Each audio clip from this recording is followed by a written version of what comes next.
Estamos iniciando mais um programa Cidadania e Serviço Público.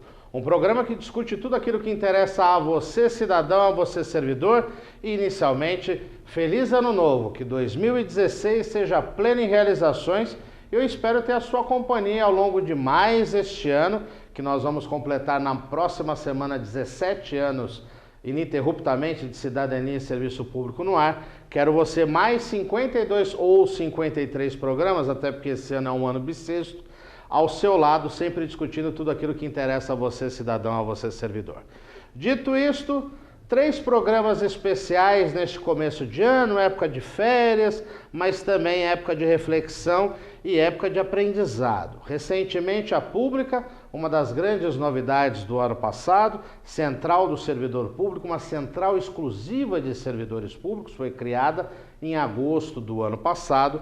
E no finalzinho do mês de novembro, eles realizaram um seminário de formação de lideranças na cidade de Campinas, na sede da Prefeitura da cidade de Campinas, aqui na região, no interior de São Paulo, a pouco mais de 90 quilômetros da capital. E nesses 3 próximos programas, nesses 3 domingos, já fica o convite, nós vamos trazer os momentos mais importantes desse seminário. São temas importantes, temas de reflexão para você, servidor. Estamos entrando mais uma vez num ano eleitoral, num ano de eleições municipais, num ano ainda conturbado politicamente.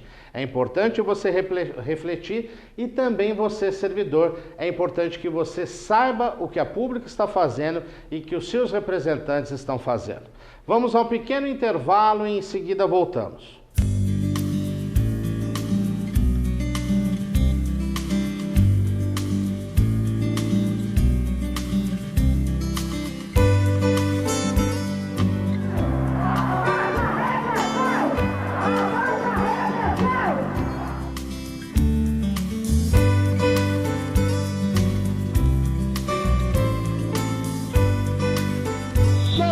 Pedindo aquilo que nos é de direito.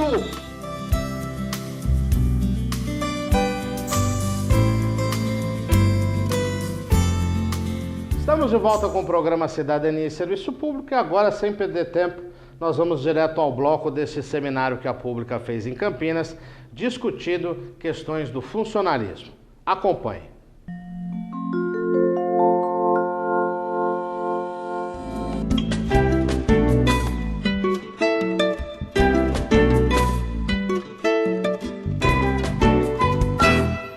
O tema que está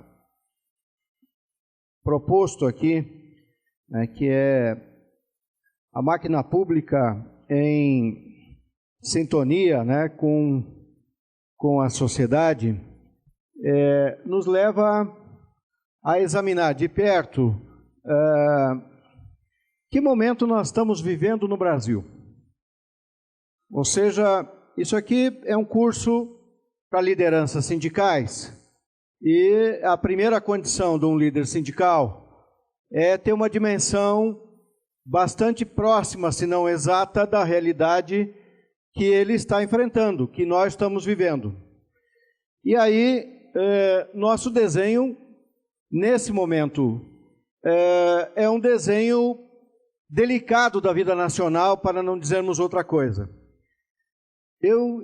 Há poucos dias eu faço um programa de rádio lá no Rio Grande do Sul e entrevistei o Plínio de Arruda Sampaio Júnior, que o Júnior diz da condição de filho do velho Plínio de Arruda Sampaio, que foi uma figura importante na vida brasileira, um intelectual importante.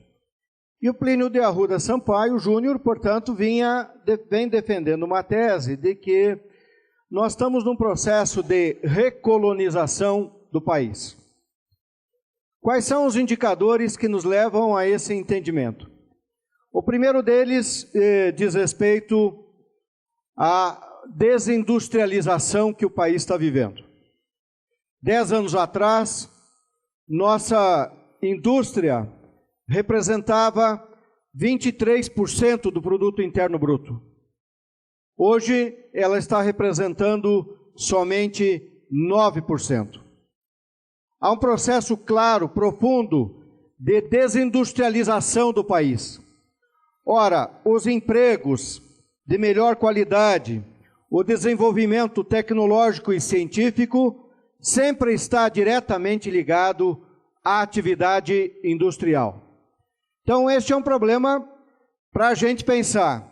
Mas esse não é o único sinal. Nós acabamos de ver um grave acidente no estado de Minas Gerais, e esse acidente nos ensina o quê? O que é que está sendo produzido lá pela empresa que pertence à Vale do Rio Doce? Está sendo produzido pelotas de ferro. O que são pelotas de ferro? É ferro bruto para ser exportado. É ferro que não passa nem pelo primeiro aquecimento para produzir lingotes de ferro, que seria já um produto da primeira fase industrial. E, curiosamente, estamos exportando isso, como se fosse natural vender matérias-primas e sustentar a balança comercial fundado nesse tipo de matéria-prima que só dá uma safra. O minério de ferro, como todos nós sabemos, ou todos os minérios brasileiros, eles produzem uma única safra. Portanto, tudo aquilo que nós exportarmos não terá mais, né, uma segunda jornada para ser extraída do solo. Para trazer mais um exemplo, todos nós conhecemos alumínio. Todos aqueles que beberam uma Coca-Cola hoje no horário do almoço, ou uma Guaraná, aquela latinha é latinha de alumínio. Pois bem, nós estamos exportando minério de ferro, minério de alumínio in natura. O minério de alumínio, se nós aquecermos ele, só aquecermos ele, transformarmos ele em lingotes brutos, ele vale 20 vezes mais no mercado internacional. Então, o país vem sustentando a sua balança comercial, fundado na venda de minérios in natura e fundado na venda das chamadas commodities. O que são as commodities? Eu sempre digo que, independente de quem for governador do estado do Paraná, ele vai ser devidamente xingado na época da produção de soja, entre março, abril. Por quê? Porque o governador do Paraná não consegue resolver as filas de caminhões no porto de Paranaguá. Por quê?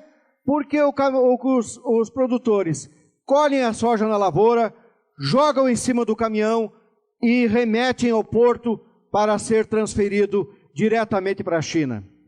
Ora, vender soja em grão é muito próximo da ideia de vender, né? Lá atrás, quando nascemos, nós fomos utilizados para levarem daqui o pau-brasil. Então, evidentemente que eles não plantaram mais o pau-brasil, né? Não plantaram a árvore e a árvore sumiu. No caso do soja, a gente planta todos os anos, mas o que eu quero caracterizar com o início da conversa aqui é esta condição de que o país vem caminhando brutalmente na direção de sustentar suas relações de balança comercial, de balança de pagamentos, fundado na exportação de matérias-primas.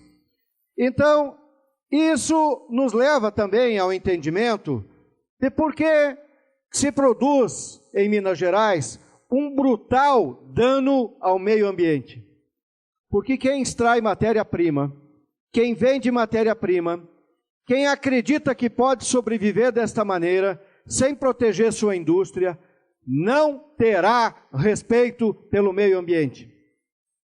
Porque a ideia é, extrai, vende e estamos entendidos, o problema que ficou aqui é do restante do país, não é problema da mineradora, não é problema de quem está arrecadando com esse método. Faz sentido, portanto, que a gente tenha esse tipo de desatenção brutal ao processo de desatenção à ideia de ter um meio ambiente equilibrado. Porque se você tem uma atividade industrial, se você vai permanecer daquele ambiente, você tem que estabelecer um grau de diálogo com a sociedade, você tem que estabelecer um convívio com aquele ambiente e, portanto, você tem que estabelecer outra lógica de relacionamento e de responsabilidade. Bom, então esse é um pouco do desenho do que nós estamos vivendo. Aí nós entramos, é preciso identificarmos um pouco o seguinte: o que os grandes grupos econômicos que estão atuando pelo planeta reservam ao Brasil? Eles nos reservam a condição de indústria complementar, de indústria daquelas coisas que eles não desejam produzir. Vamos exemplificar. Nosso país, nesse momento, tem uma capacidade instalada para produzir 6 milhões de veículos leves por ano. 6 milhões. No ano passado, produziu 3 milhões e 50 mil. E esse ano já caiu 32% a produção. Portanto, é uma indústria que tem 40%, vai produzir em 2015, 40% da sua capacidade instalada. O que nós produzimos dos automóveis que são montados no Brasil? Plástico, que vale $60 a tonelada. Bancos e alguns pneus. E deu. Todo o restante é trazido de fora e as montadoras que não têm nenhuma chaminé apertam parafusos, montam o carro e vendem no mercado com o selo de fabricado no Brasil. Ora, não há nenhum desenvolvimento tecnológico no país. A única empresa que produz automóvel no Brasil, que produz motores, é a Volkswagen, com grave crise nesse momento também e ameaçando fechar a fábrica de motores que ela tem no país. Agora, é razoável nós, do tamanho que temos, ficarmos condicionados a ocupar esta fração de mercado? Ou seja, nós só vamos produzir aquilo para o qual nós não vamos desenvolver tecnologia, nem vamos ter ganhos agregados sobre esses bens. Por que eu estou falando tudo isso? Logo em seguida nós vamos ver o que significa isso do ponto de vista da crise que o Estado brasileiro está vivendo. Bom, então, nesse cenário, porque quando a gente não tem indústria nacional, e é grave, o que eu estou falando aqui é muito grave, porque nos 4 primeiros anos do governo da Dilma Rousseff, nos 4 primeiros anos, 1.263 empresas brasileiras trocaram de mãos, deixaram de ser empresas nacionais e se transformaram em empresas sob o controle de pessoas ou de grupos de fora do país. Feito isso, as encomendas, o desenvolvimento tecnológico e a criação de empregos de qualidade dirige-se para fora do país e há um efeito drástico sobre o setor público, primeiro sobre os empregos dos cidadãos, depois sobre a receita pública, que cai brutalmente no curso desse processo, e aí o Estado entra em crise. Mas não está reservado no conceito daqueles que tentam controlar a economia mundial, não está só reservado ao Brasil o papel de ser um agente secundário na produção industrial, na produção de bens e consumo. A próxima fase é esta que este quadro nos mostra. Isso aqui é as despesas com juros que que o governo federal terá em 2015. Olhem o gráfico de crescimento. Lá em 2002 nós gastamos 113 bilhões, lembra que isso aqui está na casa dos bilhões. Lá em 2002 nós gastamos 113 bilhões e em 2015 vamos gastar 525 bilhões de reais só no pagamento de juros. O argumento aqui que eu quero trabalhar é: a nova gestão pública sem uma nova política, ela é limitada. Nós não conseguimos avançar, né? Por quê? Porque é a política que vai facultar o avanço da gestão pública.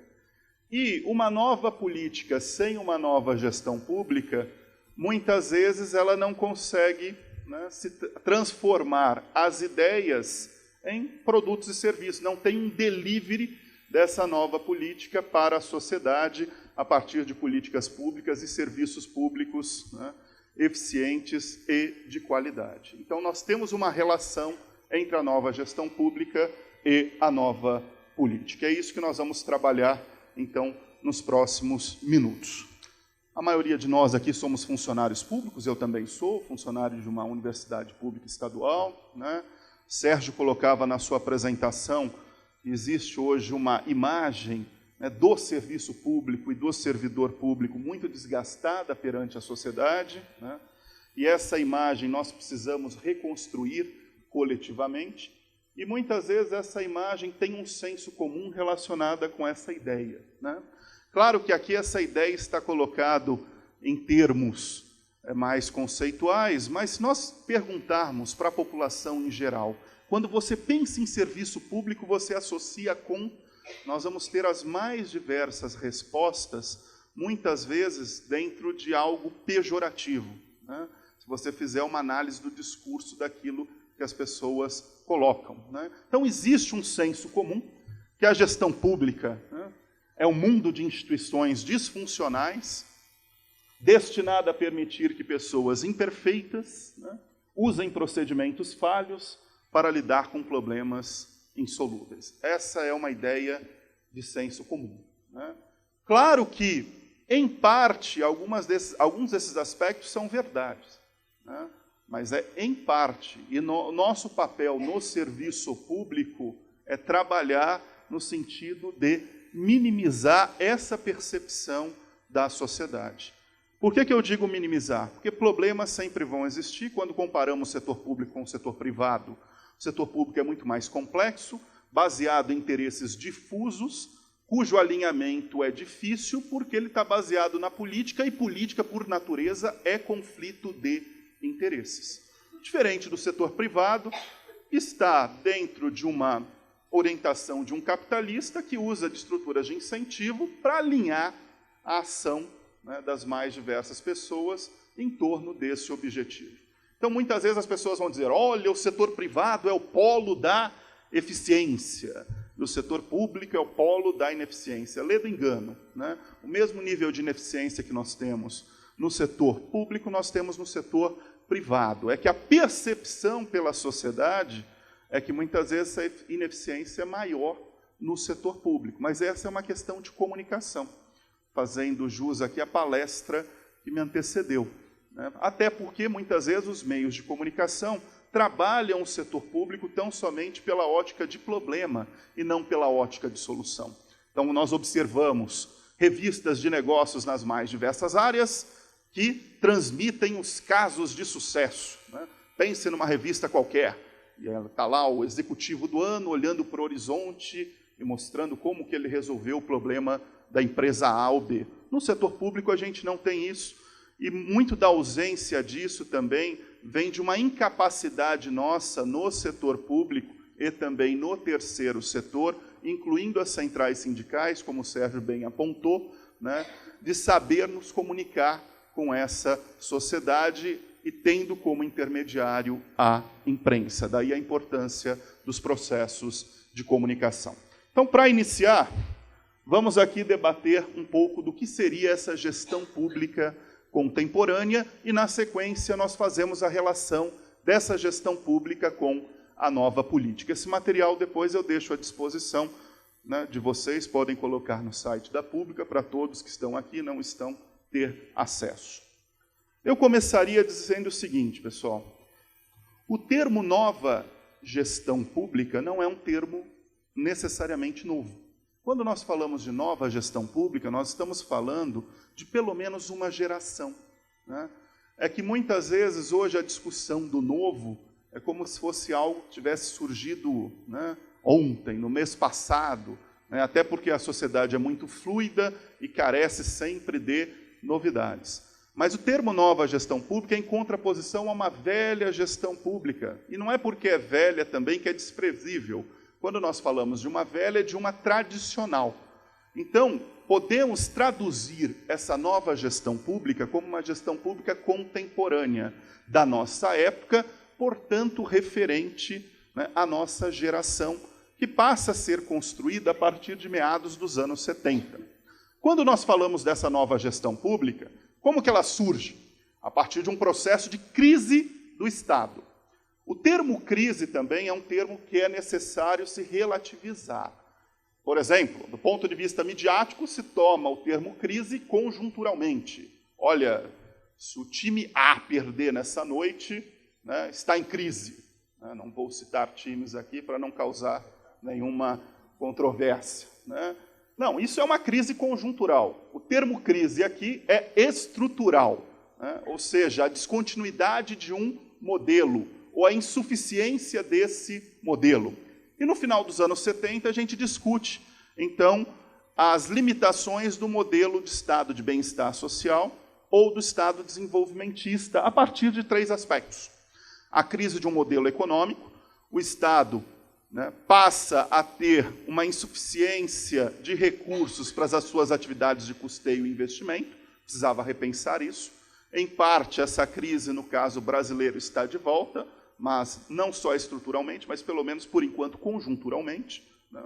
Um debate sobre a crise do modelo político, na época, a insuficiência de governabilidade, no caso brasileiro, pelo autoritarismo do governo militar, e a crise do modelo administrativo, de um Estado que muitas vezes tratava o cidadão como um conjunto de súditos, né? E os serviços públicos ou políticas públicas não eram de direito. O Estado ofertava aquilo que bem, né, entendia, né? A gente só vai começar a ter essa garantia a partir da Constituição de 88. Esse é o debate para o caso brasileiro, mas acontece no mundo todo.